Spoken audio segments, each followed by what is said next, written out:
5 resiko terberat jika gagal bayar atau telat bayar di Akulaku. Oke, Assalamualaikum warahmatullahi wabarakatuh. Terima kasih buat teman-teman semua yang sudah nonton video ini. Dan sehat-sehat selalu serta tetap tenang ketika teman-teman menghadapi situasi gagal bayar atau telat bayar di aplikasi pinjol apapun termasuk di Akulaku. Oke, jadi begini teman-teman ya.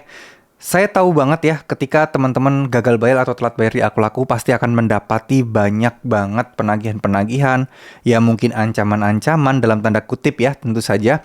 Banyak banget lah yang teman-teman akan merasa ginilah, dan cemas berlebihan. Ya, ini mungkin bukan tanpa alasan, karena mungkin inputan-inputan atau masukan-masukan yang kalian terima, baik dari DC, tim penagihan, dan lain sebagainya, pasti itu akan mengacaukan pikiran kalian atau mungkin ya perspektif kalian ke depannya.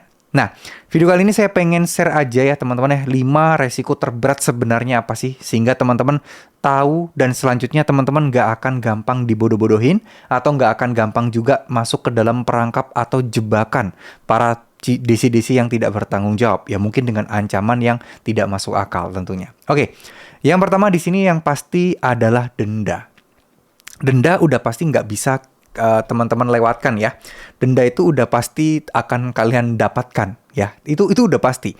Terus kemudian bunga terus berjalan, pasti. Utang akan terus bertambah, itu pasti. Tapi resiko beratnya hanya sebatas hutang pokok yang kalian ajukan atau yang teman-teman terima. Misal kalian 2 juta, ya udah maksimal pasti ya sekitar ya 4 jutaan lebih sedikit-sedikit dengan biaya-biaya lain yang mungkin ya nggak gede-gede banget gitu loh. Jadi ada maksimal di mana hutang kita itu tidak akan bertambah lagi teman-teman. Ya, clear ya sampai di sini ya. Oke, next lanjut.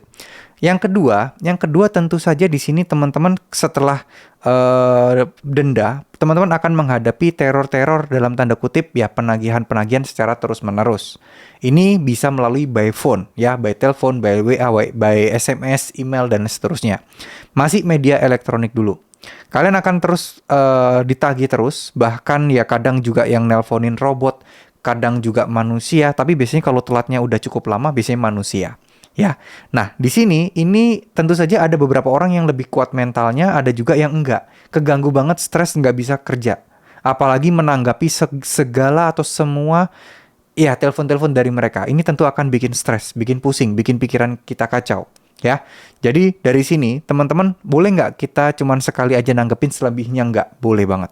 Ya, kalau itu memang mengganggu, itu hak kalian untuk menstop semua ini.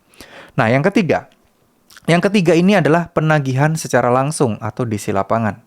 Ini nggak bisa kita pungkiri karena saya bisa bilang Akulaku itu termasuk salah satu yang paling banyak juga DC lapangannya. Tersebar juga, jadi ya kemungkinan besar pasti akan datang. Cuman bedanya berapa bulan atau berapa lama DC baru akan datang. Ada yang cepat, ada yang lama. Kalau mungkin di kota-kota besar rata-rata mungkin 1 bulan lebih. Kalau di kota-kota yang terpencil gitu ya, di daerah-daerah, itu kadang juga ada yang 7 bulan, 8 bulan baru datang. Itu pun juga tergantung nominalnya. Nggak bisa dipastikan juga. Tapi kemungkinan besar datang ada. Dan gede ya, probabilitas atau kemungkinan datangnya itu besar banget.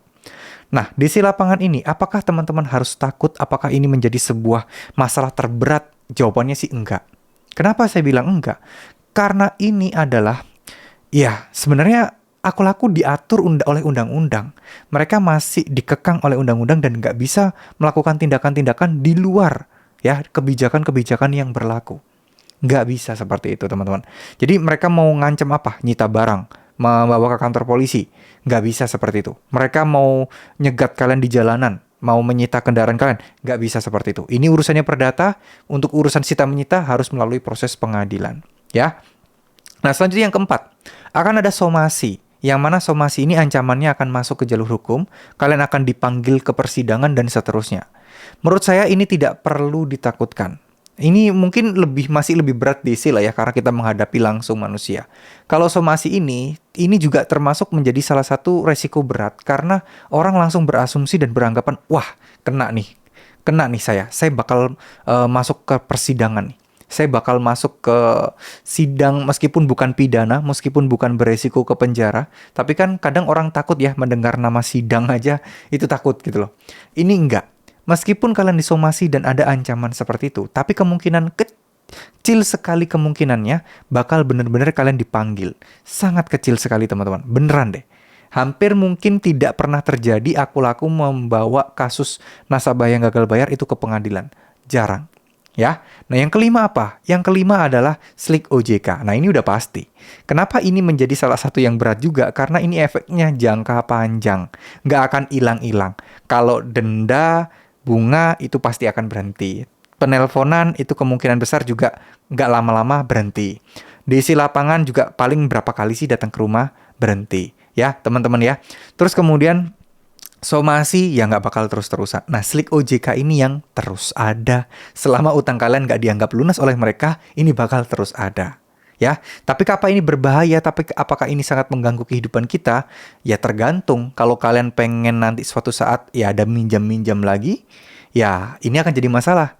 Kalian mau cicil rumah dan lain sebagainya akan jadi masalah. Tapi kalau kalian mempunyai keputusan sama sekali sampai nanti-nanti saya tidak akan pernah minjam-minjam lagi, nah slik OJK tidak akan jadi masalah tentunya. Oke, terima kasih. Semoga apa yang saya sampaikan bisa bermanfaat. Mohon maaf jika ada salah-salah kata. Wassalamualaikum warahmatullahi wabarakatuh.